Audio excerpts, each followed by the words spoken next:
There is nothing you can do about it.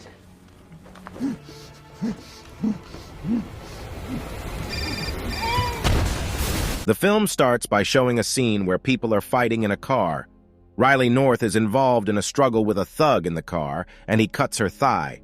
In self-defense, Riley shoots and kills him.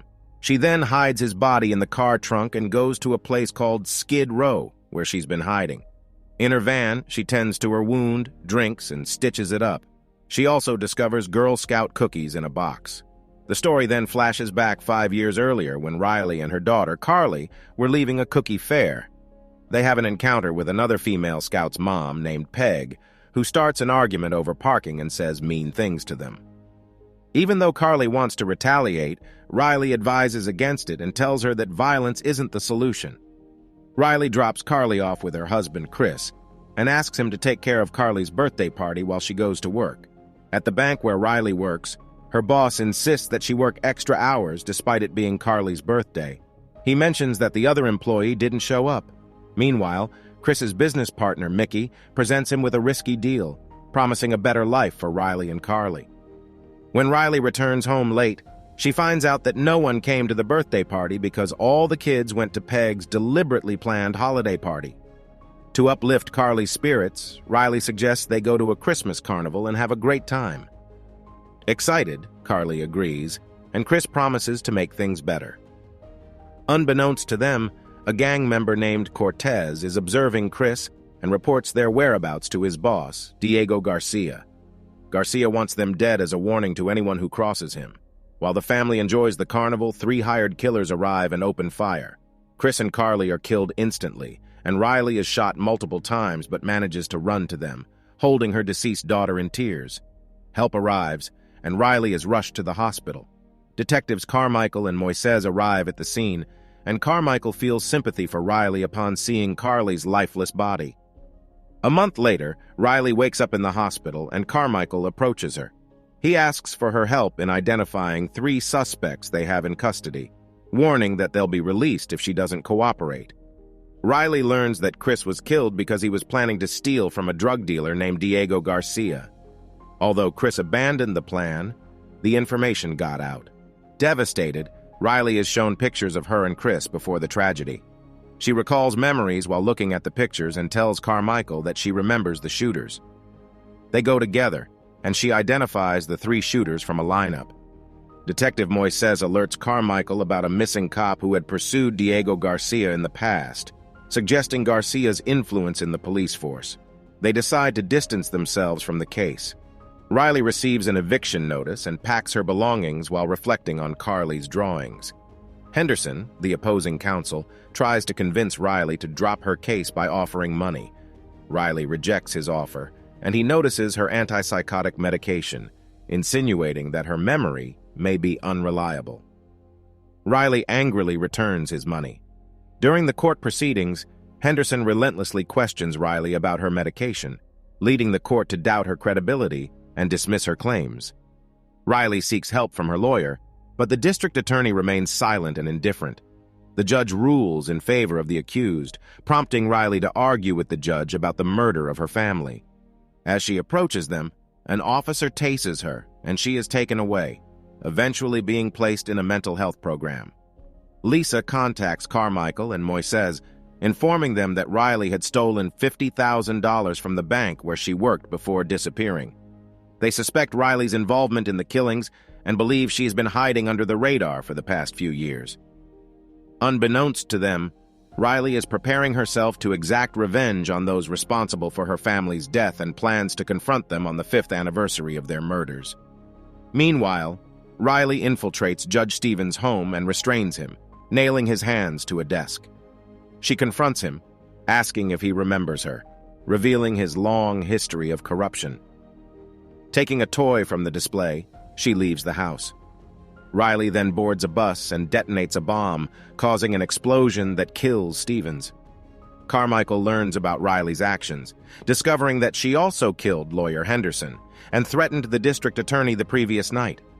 Diego Garcia, the drug dealer, discovers that Riley has killed lawyers and their associates. In response, he orders Cortez to put a price on her head and eliminate her. Additionally, Garcia receives threats from a rival cartel after Riley destroyed 2 of their drug shipments within a week. During her journey, Riley encounters a young boy and gives him the toy she took from Steven's home. After noticing her father's drunken state, she follows him to a store. She confronts him with a gun, demanding that he stop drinking and become a responsible father.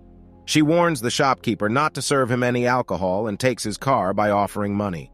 She then tracks Marvin, an employee of Garcia, who is involved in laundering cartel money through a piñata store.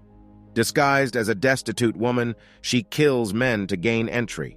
The gang inside recognizes her as the woman from the news and opens fire on her. Riley eliminates each member of the gang one by one and interrogates Marvin for information. She burns down the store along with the laundered money. Marvin informs Garcia, who becomes angry that Marvin revealed their operation to Riley. Riley's actions make headlines and generate speculation on social media. Lisa and Carmichael investigate the piñata store, but Carmichael doubts Riley's ability to execute such a plan. Carmichael plans to contact the narcotics division for information on Garcia's whereabouts. Meanwhile, Lisa becomes intrigued by Riley's hiding place, where she has been for the past 3 months. Garcia kills Marvin, suspecting him of exposing information about the operation to Riley. Garcia sets a trap to kill Riley. Lisa and Carmichael discover Riley's location in the crime analysis wing. They are surprised to see that Riley has gained significant public support. Lisa identifies a low-crime area from the past 3 months, assuming it to be Riley's hideout, and sets out to find her. Riley enters a warehouse rigged with tripwires and bombs, while Garcia's men lie in wait. Realizing it's a trap, she evades detection, escapes to a safe spot, and the bombs detonate, destroying the building. Garcia's men assume Riley is dead and leave the scene. However, Riley emerges from a sewer tank, steals a car, and goes after them. She blocks their path, kills them both, and Garcia realizes she is still alive. Using one of Garcia's men's trucks, Riley infiltrates Garcia's building, eliminating his bodyguards along the way. She goes on a killing spree in the building. When she reaches Garcia, his daughter appears, reminding Riley of her own deceased daughter, Carly. Hesitating to shoot, Riley is stabbed by Garcia, who escapes with his daughter as the police arrive. Riley escapes as well, goes to Peg's house, punches her, and ties her up. She mocks Peg for her failed marriage and steals her car. Lisa contacts Carmichael, showing him Riley's car, believing Riley to be their ally. Lisa aims to capture Riley alive to gather evidence on Garcia and his suppliers. However, she suspects someone is tipping off Riley. Garcia shoots Carmichael, revealing himself as the informant.